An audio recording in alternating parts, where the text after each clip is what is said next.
পূজা 1996 সালের একটি চলচ্চিত্র সিনেমার মূল কাহিনী হলো একটি গ্রামের সাধারণ মেয়ে পূজা ছোটবেলা থেকেই অনেক কষ্টের মধ্যে বড় হয়েছে। দরিদ্র পরিবারের মেয়ে হওয়ায় সে প্রতাপ চৌধুরীর বাড়িতে কাজের মেয়ে হিসেবে থাকতে শুরু করে।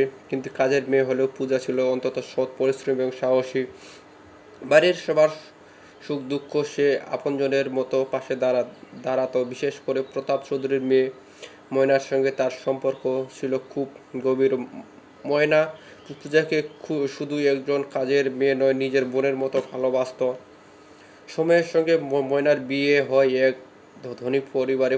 প্রথম দিকে সবাই খুব খুশি থাকলেও বিয়ের পর ধীরে ধীরে ময়নার জীবনে আসল চিত্র সামনে আসে। শ্বশুরবাড়ির লোকেরা আরও গয়না ও টাকার লোভে ময়নার উপর অত্যাচার শুরু করে। প্রতিদিন তাকে অপমান করত, মানসিক নির্যাতন এমনকি শারীরিক অত্যাচারও তাকে সহ্য করতে হতো। ময়না কি সব কিছু মুখ বুঝে সহ্য করতো, কারণ সে বাবার সম্মান আঘাত করতে চাইতো না।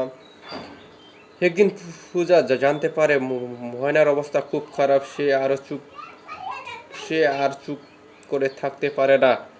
নিজের সমস্ত ভয় দূরে সরিয়ে পূজা ময়নার শ্বশুর বাড়িতে যায়। সেখানে গিয়ে সে বুঝতে পারে লোভ আর নিষ্ঠুরতার মাঝে ময়না যেন বন্দী হয়ে আছে।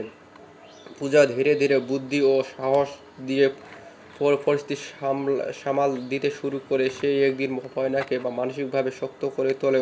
অন্যদিকে শ্বশুর বাড়ির লোকেরা অন্যায়ের বিরুদ্ধে দাঁড়ায়। তার প্রতিবাদী মনোভাব এবং সত্য কথা বলার সাহস দেখে সবাই অবাক হয়ে যায়। পূজা বুঝিয়ে দেয় একজন মেয়ের মূল্য গয়না এবং টাকার চেয়ে অনেক বেশি। এরপর সে আসে নানা আবেগ, ঘটনা এবং নাটকীয় মুহূর্ত।